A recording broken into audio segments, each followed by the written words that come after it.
get cheerful and grateful. Would we be grateful and not cheerful? Well, wouldn't it be cool if someone did a sermon on gratitude in tougher moments? Oh, that's, well, gee, that's the title of today's sermon. So, every November, I like to do a sermon on gratitude because Thanksgiving and the ancient harvest festivals that predate Thanksgiving and give it its inspiration. So then this year, this sermon was planned before we thought we'd have a song that celebrated someone who isn't here. But it's also, there's this notion that, like, if you know me, I'm into positive psychology, and I'm like, oh yeah, get grateful, and it helps your nervous system, and how cool. But there's something that when people's rights are being infringed, when people are sort of dying in the world, when income inequality is just getting worse and worse, there's something about count your blessings, and it'll be good for you. Self-help books say, counting your blessings increases your immune system. There's something about that kind of falls flat for me. It doesn't quite, like, there's a time for that, I think. And then there's another time where things are a little more serious somehow. So I wanted to give a sermon on gratitude, because that's the theme for the month of November. But I wanted to have it be a little bit like kind of getting real gratitude, like not a fluffy, sugary kind of gratitude, but how do we get real when things are a little saltier or more bitter instead of just sweet? Is there a type of gratitude that can help us navigate those other savors in life? We don't have the luxury of some other churches, some other denominations, where we can sort of look at the problems in the world and think, oh, but thank goodness we're the chosen people. And God has blessed us this morning with wealth and abundance and the proper skin tone, the proper sexual orientation, to have so many blessings just by accident, I guess. We don't quite have that same luxury as Unitarian Universalists. We're not completing the ancient ritual of we say thanks and offer some kind of sacrifice to God, and then God blesses us by making us the chosen people who get treated better than everybody else. That's not something that's in this particular theology. So we need a little something different when it comes to gratitude. We need a gratitude upgrade, I think, than standard American gratitude for Thanksgiving. There are three problems. What I'm calling today superficial gratitude. But I try to come up with a better word, but that's what I've got so far, superficial gratitude. There are three problems. I made these up, so when you quote them to your friends after this sermon, citations, attributions, put it on Wikipedia, tribute. Okay, what are they? Now we know who's in charge of that. What are they?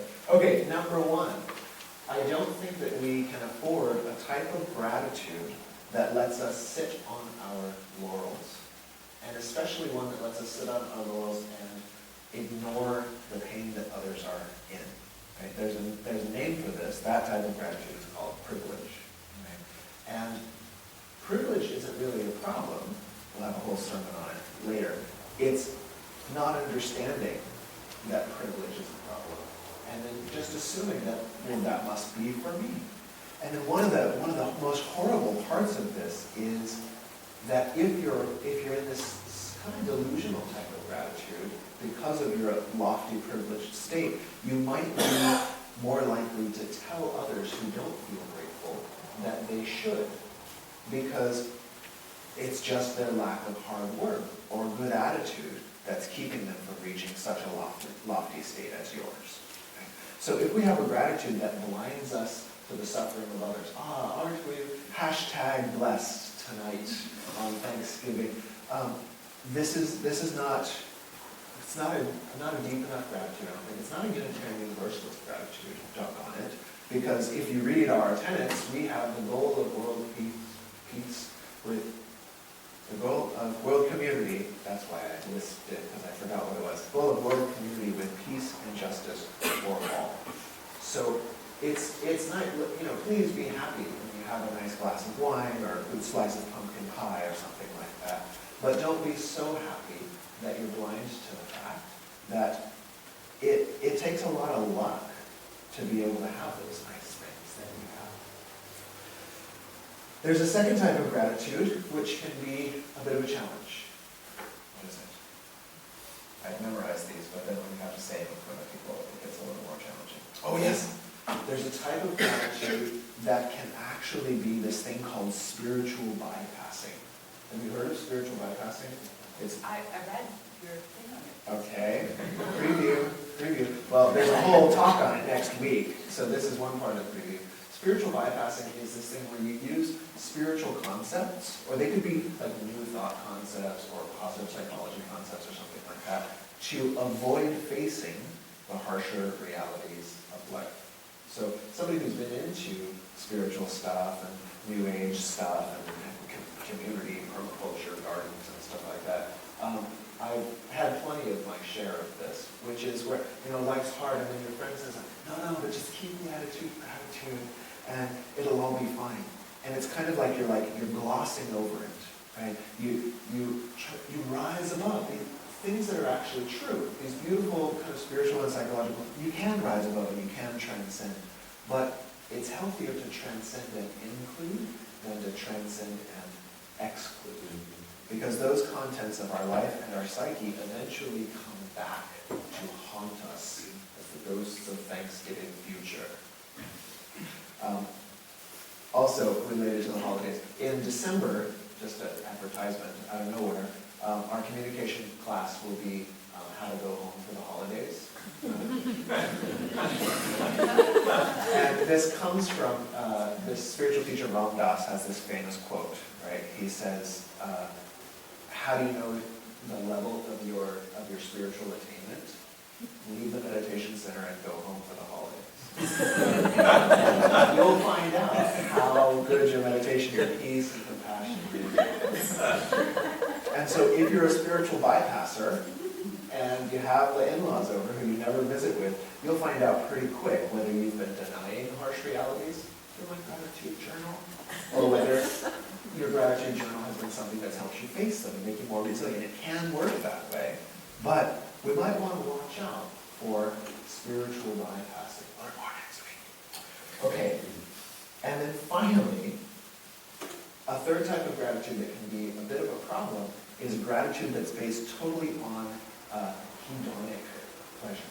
Right? This kind of like getting what we want. We're grateful because we're happy, because our agenda was fulfilled.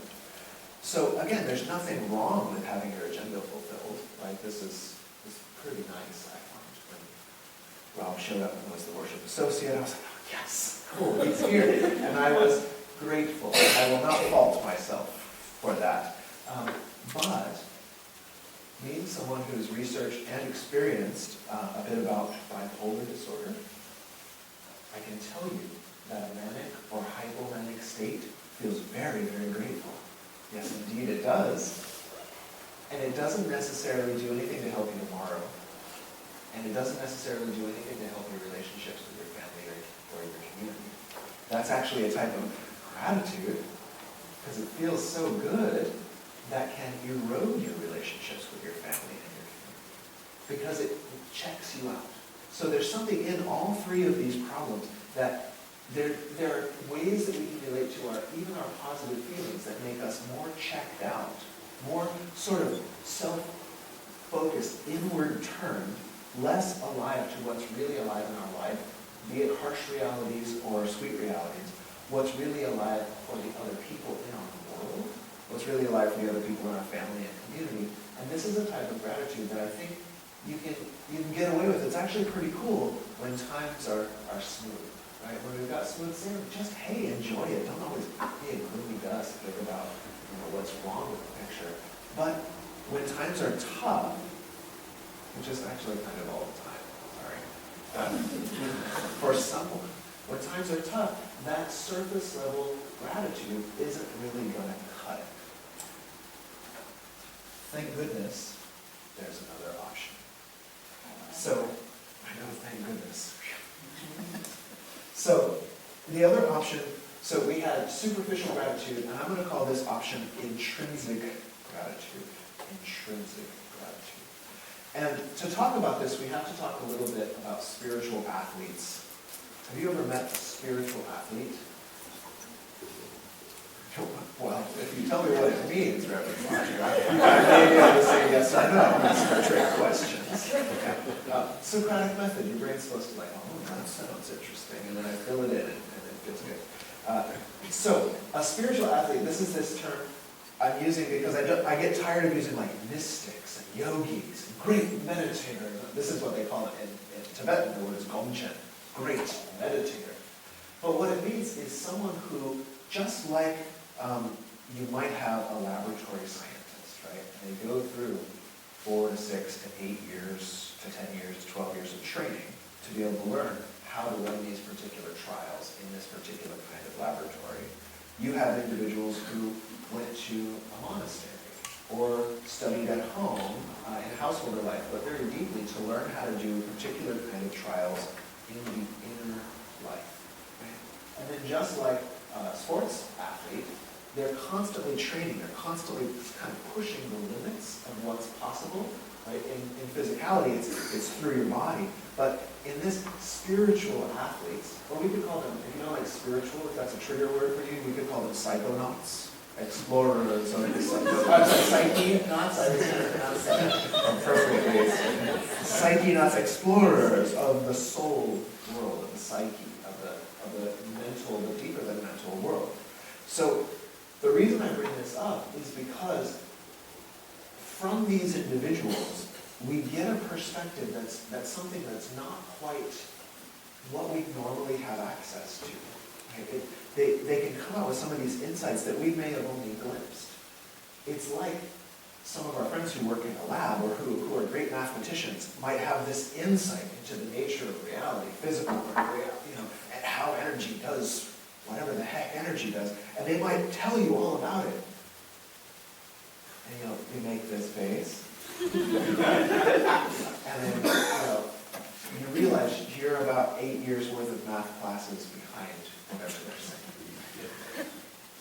So I'm gonna say some things that may feel, probably not, you guys are all pretty advanced, I think, but that these great inner explorers from all around the world, not just like in the Himalayas or something, right? From all around the world, they had these notions, and sometimes at the surface we're like, wait a minute, hold on. But if you practice based on their insights, we will find that the things that they found are actually much closer to our experience than we may have feared. So, the great meditators of the world have said that in addition to this type of superficial gratitude with its 3 problems, it probably has more, but I figured out 3. There is what they might call intrinsic gratitude. Gratitude is actually a quality of your being. I was listening to a podcast the other day. I think it's from an NPR show called On Being. You ever heard this show? Krista Tippett. I like Krista Tippett's voice. It's something cool about her. Anyway, she's interviewing this guy, Mathieu Ricard. And Mathieu Ricard is a French scientist who became a Tibetan Buddhist monk and then is now a translator for the Dalai Lama around the world. And one of the things about him, I forget which magazine wrote an article, but they wrote this article, and the headline front page title was, "Happiest Man Alive." And in the interview, he's really cute because he's like, I'd like to share, that's not based on scientific fact. I am quite happy. It is nice not to be called the saddest man alive. But I must say, I cannot validate this statement. I'll say I was happiest man alive. Anyway, really cute guy. You might want to listen to Mathieu Ricard's podcast. And one of the things that's cool about him is not only he's called the happiest man alive is because he's one of these monks who spent tens of thousands of hours in retreat. Just like a master basketball player has spent tens of thousands of hours shooting hoops and dribbling down the court. A master scientist has spent tens of thousands of hours educating themselves and then doing trials and reading research and collating research. bossing around lab assistants and things like that, right? So there's this inward experience. But he's also part of this neat thing called the Mind and Life seminars, which is part of what our current Dalai Lama's interest in science came about, because it's like, well, spiritual people make all these claims. What if we brought together some physicists and psychologists and just figured out if we could test it? So really kind of neat. So he speaks about the insights of a 10,000, 100,000 hour meditator from the view of a scientist. And that's kind of, anyway, that's just his credential statement. What he says in this seminar, he's talking about sort of how we orient our life. And in the mystic traditions, whether it's the Vedic Advaita, whether it's Christian mysticism, whether it's Buddhist mysticism, they often say, if you're running your life from this duality of happiness and sadness, you're running your life from things that are very impermanent and destructible, right? You get the ice cream and then you give it one lick and the ice cream falls and that's a bad day. That's really not fun, right? And then worse, but let's stick with the ice cream example for my heart's sanity. So they say, if you're basing your sanity, your stability, your kind of ability to get on with your day on happiness and sadness, you're really on shaky ground. But what he says in this example, he says, if your life stance, if your basic life stance is something like love, for example, it's very different than happiness, right? Because if you're walking through the world from a stance of love, whatever that means to you, and your ice cream falls on the ground, your love is not impacted by falling ice cream. Right? So they talk about, it gets weird in the Eastern cultures because there's this mystical, it's a non-dual state. Oh. And really it just means no, happiness alternates with sadness, but it's not love that alternates with hate, it's just love. Like they talk about unconditional love. And it seems a little far out, easy for you to say, reverend. Fudge, you names in your hand-sewn stove. But from all the groovy, these spiritual athletes, all the cool ones that I've been able to hear and take teachings from, they're always trying to go no, it's not that hard. Just listen, right? Easy. No, stop doing that and just try what I told you, and it's actually quite easy. So like this, we have these sort of alternating, this roller coaster life stance that we can be part of. Is it just me who's ever approached life from the roller coaster life stance? Okay, two others of you at least. Thank you for helping me know I'm not all alone.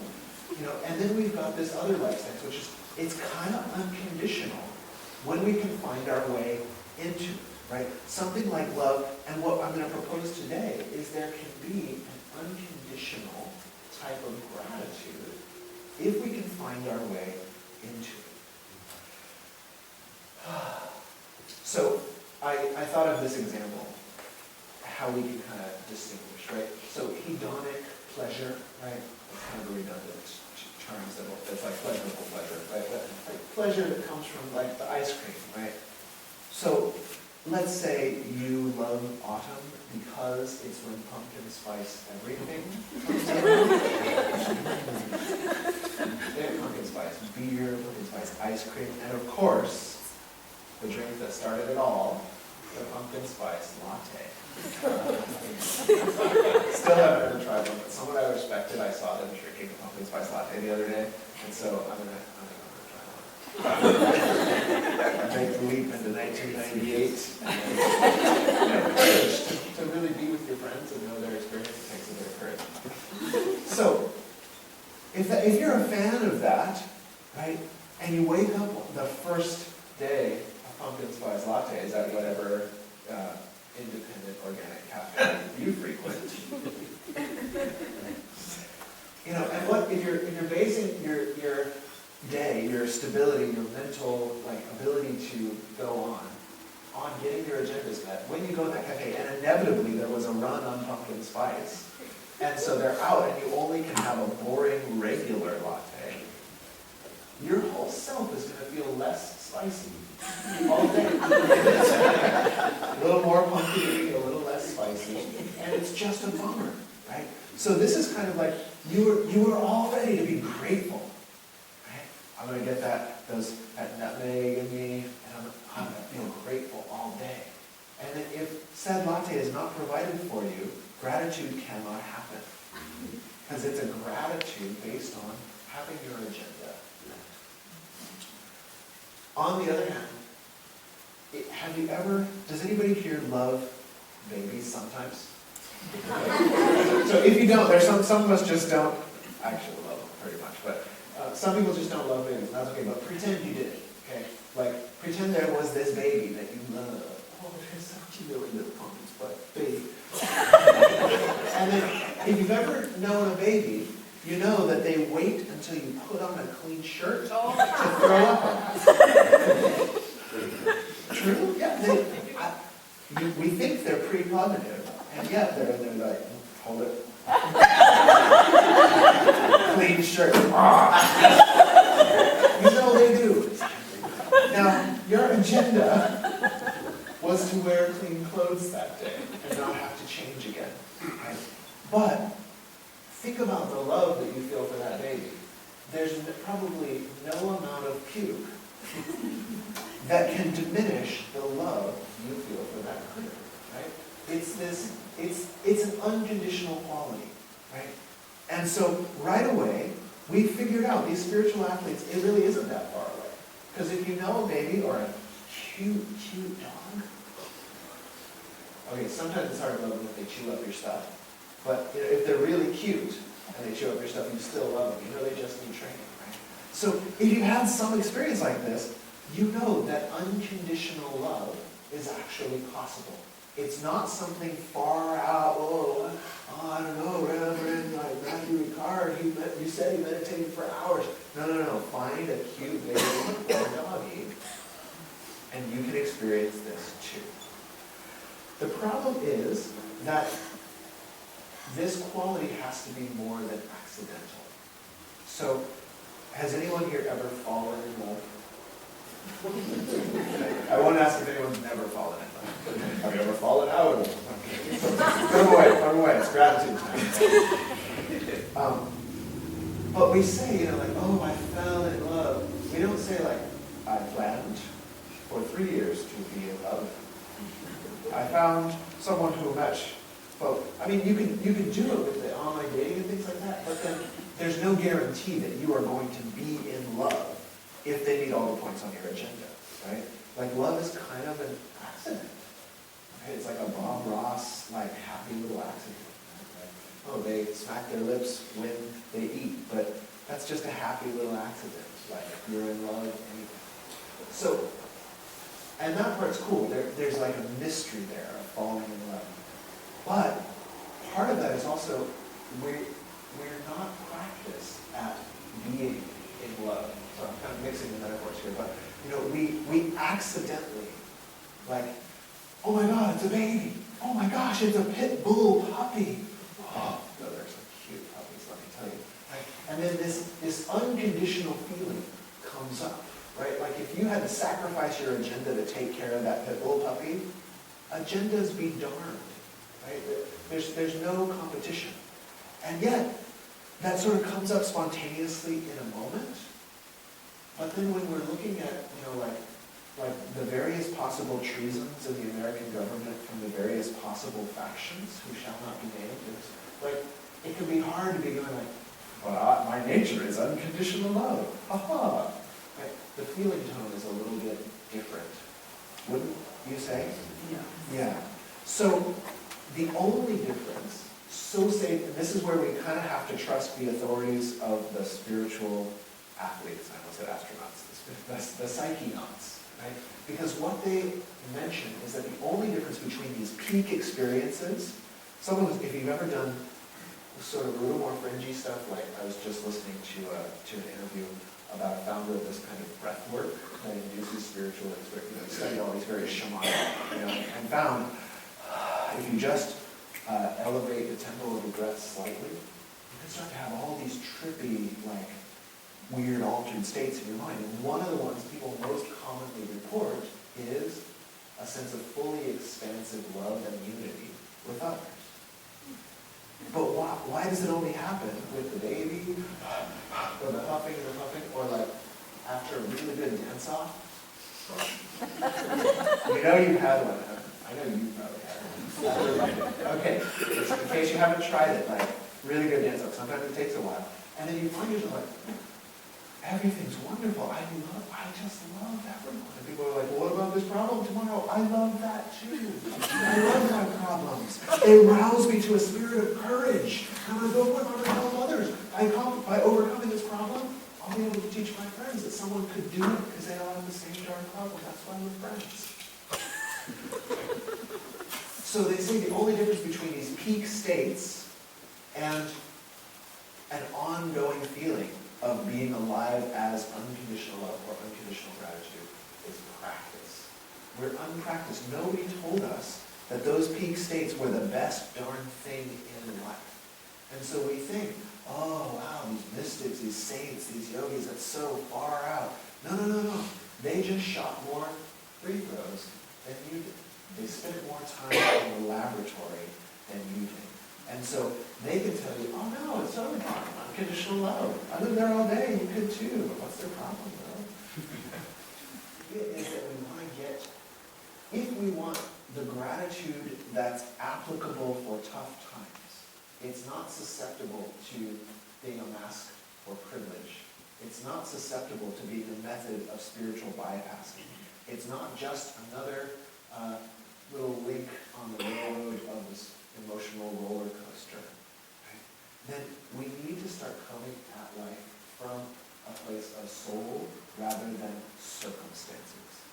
If we're depending on our circumstances to determine our mood, our stance, our ability, what we're bringing to the table, we are going to be stuck on this emotional roller coaster. And then we're going to use spiritual bypassing, whatever we can do to help ourselves feel happy, because we're out of touch from this unconditional type of, it's not happiness. One great Buddhist poet of the West, Chogyam Trungpa Rinpoche, said, no, we're not going for happiness, we're going for sanity. He said, you can't be happy all the time, but we can have a basic type of sanity that transcends and includes all the ups and downs that our life goes through. In the great traditions, they call this your soul, or Mahatman, right? The great self, the true self. And they say there's this deeper level of being. I would say it's the level of our values, right? That deep level of values that underlie our feelings, that underlie our agendas, right? You don't have to throw away the agendas, but live from a deeper level. And you can get to what these weird mystics say, that you could feel grateful all the time. I do today. You look pretty broken. Yeah, but grateful. Why? You just went to your car broke down. Yep, feel grateful.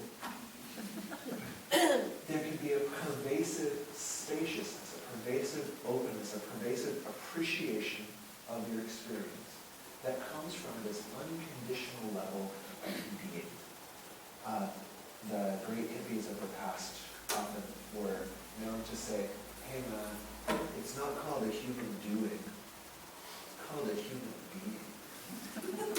So there's a type of gratitude that can settle us back into who we be, man. Right? What are we down at the core?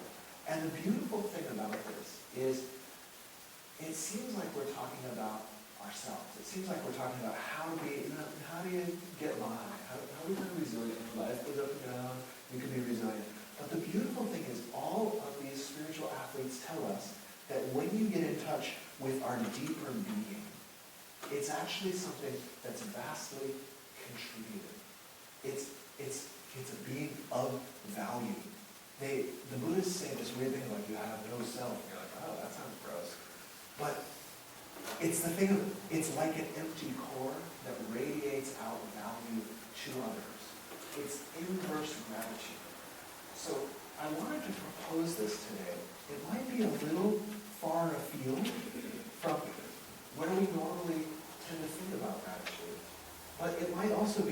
what Jesus meant when he said the kingdom of heaven is within you. We can settle into a type of gratitude that knows no matter what situation we're in, we can give more love to it. We can bring more value to it. We're not seeking a type of gratitude that says, bring light into my life. We're embodying a type of gratitude that radiates light into the lives of others. So I think if we get this type of gratitude, we'll solve the three problems. Superficial gratitude's problem is that it drives us inward. This is the test. How do I know, Reverend Fauci, if I'm being bad and naughty and doing the wrong kind of gratitude, or if I'm being a good little soldier and doing the right kind of gratitude? It's not so much about right or wrong. It's about this feeling. Is it a gratitude that drives you inward and makes you more self-centric and less alive to the needs of others? Or is it a type of gratitude that blossoms you outward, puts you vividly in touch with what's happening in your world, in your life, stabilizes you, and yet fills you with a feeling of love that pervades regardless of what the circumstances are? This is a type of gratitude that can overcome feelings of privilege, that can overcome the need to spiritually bypass and opt out of the harsh realities of life, and help us overcome the roller coaster of being able to get through our day without pumpkin spice lattes. This is the type of gratitude I think that we can use to make a real difference in the lives of those who need it the most during these tough times. So with that, let's sing our